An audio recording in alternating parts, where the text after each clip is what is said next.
Hello, welcome to Potino Style. My name is Michele and today I'm going to review my Barbour Ashby jacket, which is the latest addition to my now extensive collection of Barbour wax cotton jackets. I bought this jacket only a few months ago, but I have used it already quite extensively. So I've become very familiar with it, especially because as I said, I own many Barbour jackets, so I've been able to compare it with the other jackets I own.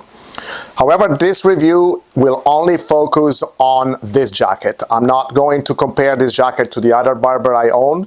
If you're interested in a comparison between this Ashby jacket and the Beaufort jacket, I have done that video in the past and you can find it clicking here or here, not sure.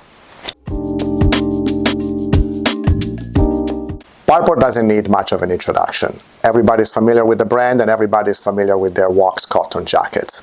Everybody wears them, from the simple folks like I am, to celebrities, to even the royal family. This jacket in particular, the Ashby, is one of their latest models. It was launched in 2011 and it was supposed to be a redesign of their iconic Barbour Bedale jacket. The Bedale had been launched in 1980 and it was designed specifically with horse riding in mind. The Ashby takes that heritage but changes a few things. Notably, the jacket is way longer than the Bedale and it's way tighter, and it has a very different fit. Plus, it loses some of the more technical aspects dedicated to riding that the Bedale had. In terms of sizing, I'm wearing a size large. Now, when I bought it, I did not know that a size large, according to Barbour, corresponds to a 41-42 American regular. So I did not know that I was actually following Barbour's advice, which is to go one size up. In fact, normally I am a size 40, and all of my Barbour jackets are in size 40. My sport coats, my suits are in 40. This jacket is definitely a way more tailored than the other Barbour I own, and without this extra room, I would not be able to wear it with a sport coat. On the other hand, you don't want to exaggerate either, because if you're getting the Ashby jacket and it's too big, you are losing the main attractiveness of this jacket, which is the fit. If you're looking for a boxier, more relaxed, more roomy fit, you should definitely go with the Bedale or with the Beaufort jacket. The Ashby jacket is made of 6 ounces of wax cotton, which means it is lighter than some of the other Barbour jackets I own. It is treated with a Sylkoil finish, which is one of the 2 options of waxing that Barbour offers. Sylkoil is applied directly to the cotton straight from the loom, and it gives the jacket a softer feel to the touch and a matte finish. The other option, which is known as Thornproof, is applied to the cotton at a later stage, and it gives more of a shiny look to the jacket and more stiffness to the garment. Sylkoil has the advantage of making your Barbour slightly warmer, but the big disadvantage of making it a lot less waterproof than the Thornproof wax cotton. In fact, Barbour claims that this jacket is not waterproof but just water resistant. If you want true waterproofness, you need to go with the Thornproof treatment. This lack of full waterproofment is enhanced by the construction of this jacket. You will notice many seams right on the shoulders and along the sleeves of this jacket, seams that are absent on other Barbour jackets. Now, seams are always a weak point when we are talking waterproofment, and the fact that there are seams exposed to rain in this way means that at a certain point, sooner or later, water will seep through, no matter the type of waxing you use. Another disadvantage of the Sylkoil treatment is that it attracts a lot more lint than the Thornproof treatment does. You can see here lint is getting stuck to the jacket even if I literally just cleaned it. The fit of this jacket is very tailored and closer to the body compared to other Barbour jackets I own. As I mentioned, I bought an L, which according to Barbour is a 41-42. And although I normally wear a 40 regular, the Ashby fits just right.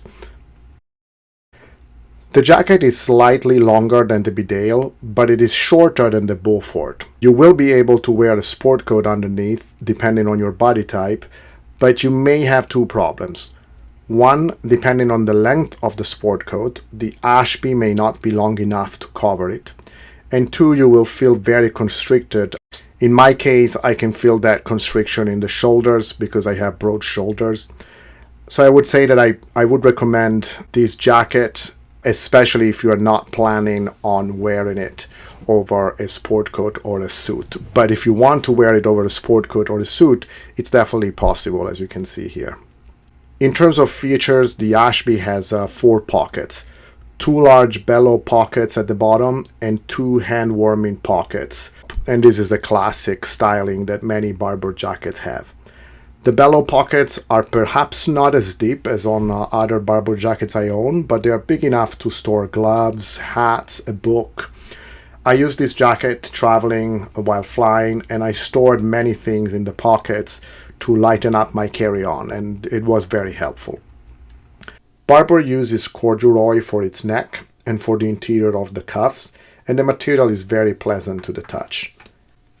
The jacket has a storm guard, and although it does not come with a warm liner, it has a zipper that allows you to connect it to the Barbour liner that you need to purchase separately. I honestly didn't bother, and I would recommend that you don't bother with it. If you're interested in making your jacket warmer, you can just add a down jacket underneath, and it will be a lot warmer than the Barbour liner will ever be. You can also buy a hood of the same color and material of the jacket, and you can attach it around the neck. And I personally think that this is a much better way to spend your money. But remember that this jacket is not waterproof, just water resistant. The liner of the Ashby is a mix of cotton and polyester, unfortunately. As you can see, there is a beautiful tartan cotton which covers most of the back and of the chest area, but a large part at the bottom is made with polyester. The polyester is also used extensively through the sleeves. I would have preferred Barbour to use a full cotton tartar, especially on the sleeves, because I expect the polyester to be very unpleasant in warm conditions. However, the Bedale, that is the inspiration for the Ashby jacket, has the same structure in terms of lining, with part of it being in cotton and part of it being in polyester. And it's a direct result of the horse riding heritage, because the polyester part could be in contact with the horse. The Barbour Ashby is not a jacket made in England. Despite the British heritage, many of the Barbour jackets are actually not made in England. The Ashby in particular can be made in a variety of different locations, including Moldova, Bangladesh, Indonesia. I heard of some Ashby jackets that were made also in the UK, and in that case, if you find one that was made in the UK, it will say so very proudly in the label. This jacket in particular is not made in the UK. If that's important for you, especially considering that you're buying into the British coolness, the British style, that's something to keep in mind. This jacket at the moment retails for $395 on Barbour's website, and it's not much cheaper than jackets that are actually made in the UK, like the Beaufort, for example. So again, whether or not this is a thing that affects your decision to purchase it or not, it's up to you. In terms of warranty, the jacket comes with a 12 months warranty, which isn't a lot, but it is what it is. I bought this jacket at a very good price. I happened to pop into a Nordstrom rack, and they had this jacket on sale for $159, something like that. So it's way less than 50% than the actual price. I wasn't planning on buying another Barbour. I wasn't looking for another Barbour, but the price was so good that I couldn't just pass it up. As it happens with many serendipitous purchases, I actually ended up loving this jacket, and I've been using it extensively, as I said. Because of the way this jacket is treated, it's actually warmer than the Barbour Beaufort that I also own. And so I've been using it quite a lot in winter. I'm very happy with it, and I would definitely buy it again at the price that I bought the jacket at. Would I buy the jacket at $395? Probably not. And the reason is I already own several Barbour jackets, and I would not spend $395, $400 for another one, which wasn't really something I was looking for. Should you buy it at that price? That entirely depends on you. If this is your first Barbour, you don't own other Barbour jackets, and you want a Barbour jacket, and this is the fit that works for you, and this is the cut that works for you, go for it. If you already own several other jackets and you think that this might be different in terms of how you're going to use it, how you're going to style it, go for it. But again, what bothers me in this case is that the jacket is just slightly cheaper than other jackets that are made in England, and so that really rubs me off the wrong way. But again, the jacket is great, and there is no reason not to buy it other than the price. Well, this is it. I hope you found this video interesting. If you did, consider liking it and consider subscribing to the channel, because I have a lot more reviews of my extensive jacket collections coming up soon.